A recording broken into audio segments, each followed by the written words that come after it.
menjelaskan pengertian dari isu etika, legal, teknik informasi dalam layanan bimbingan konseling. Apa sih itu isu? Isu merupakan sesuatu persoalan yang terjadi, sedangkan etika merupakan sesuatu tatanan susila yang ada pada masyarakat atau kelompok. Sedangkan pengertian dari legal merupakan sesuatu yang ada yang sudah disahkan oleh aturan atau konstitusi yang ada sesuai aturan.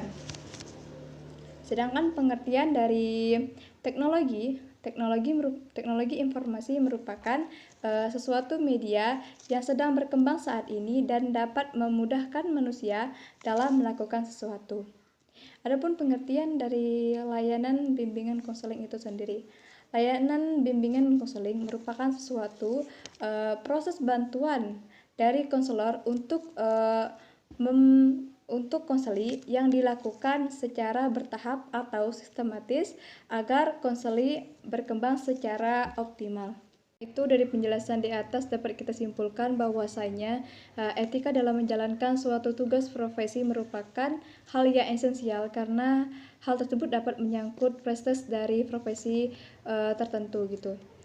Sedangkan kode etik juga di sini dapat mendukung kinerja konselor agar tidak melenceng dari tugas-tugas yang seharusnya. Kode etik juga berlaku pada layanan bimbingan konseling teknologi informasi seperti layanan e-konseling, konseling via telepon dan juga via email dan lain-lainnya.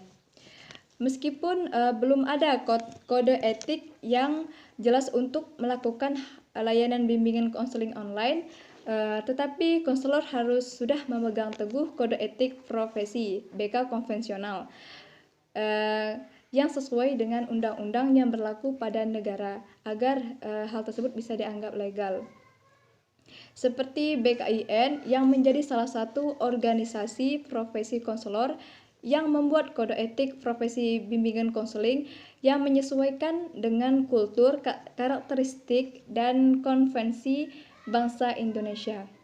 Baiklah, hanya itu yang dapat saya sampaikan. Kurang lebihnya saya mohon maaf. Selanjutnya, rekan saya selanjutnya akan menyampaikan materi yang selanjutnya.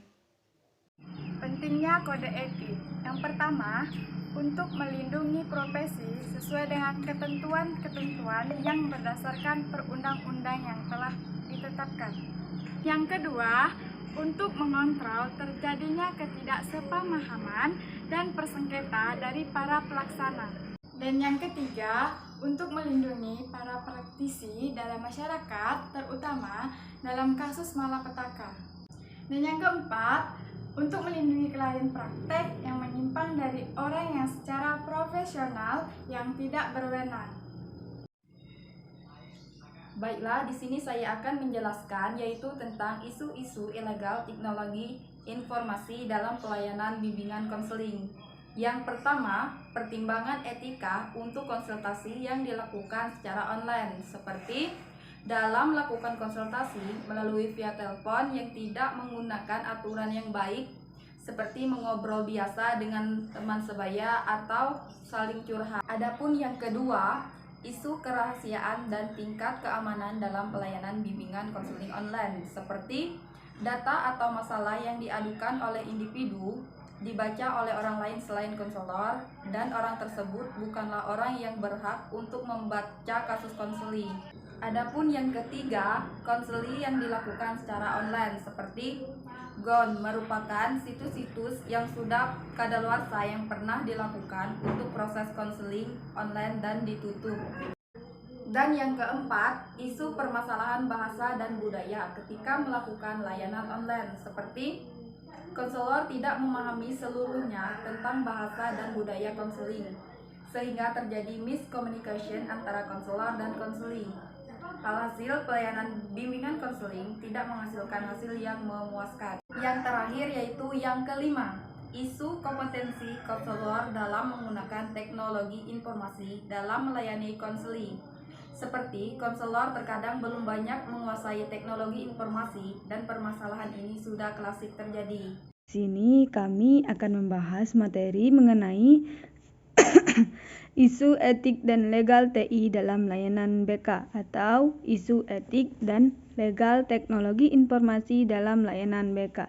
Nah, di sini saya akan menjelaskan pada bagian etik TI dalam pelayanan bimbingan dan konseling. Nah, apa sih etik TI dalam pelayanan bimbingan dan konseling? Etika konseling berarti suatu aturan yang harus dilakukan oleh seorang konselor dan hak-hak klien yang harus dilindungi oleh seorang konselor. Nah, etika dapat diartikan sebagai jaminan bahwa konselor bertanggung jawab atas kegiatan bimbingan konselingnya. Kebanyakan organisasi profesional, konselor memiliki kode etik yang mengatur perilaku anggotanya, dan konselor harus menjunjung tinggi etik ini dalam melakukan pekerjaannya. Adapun beberapa isu etik menurut Capang, yaitu 1. Tanggung jawab. Tanggung jawab yang pasti seorang konselor itu harus memiliki tanggung jawab. 2. Kerahasiaan atau merahasiakan. 3. Memberi informasi. 4. Pengaruh konselor. Apa sih tujuan etika itu? Etika pada umumnya bertujuan untuk melindungi pengguna. Dalam hal ini adalah pengguna internet agar kerahasiaannya tetap terjaga seperti dalam dunia nyata. Konseling melalui jaringan yang kini semakin berkembang tentu harus sesuai dengan etika yang ada, karena dengan etika konselor tetap harus menjamin dan bertanggung jawab atas kegiatan bimbingan dan konselingnya. Konselor harus bergerak sesuai kode etik dan konselingnya. Konselor harus bergerak sesuai kode etik yang dimilikinya, sehingga proses konseling yang dilakukan di dunia maya harus dilaksanakan seperti konseling di dunia nyata. Beberapa rumusan kode etik bimbingan dan konseling adalah sebagai berikut. 1. Dapat menyimpan rahasia klien, tentu saja. 2. Menunjukkan penghargaan yang sama pada berbagai macam klien.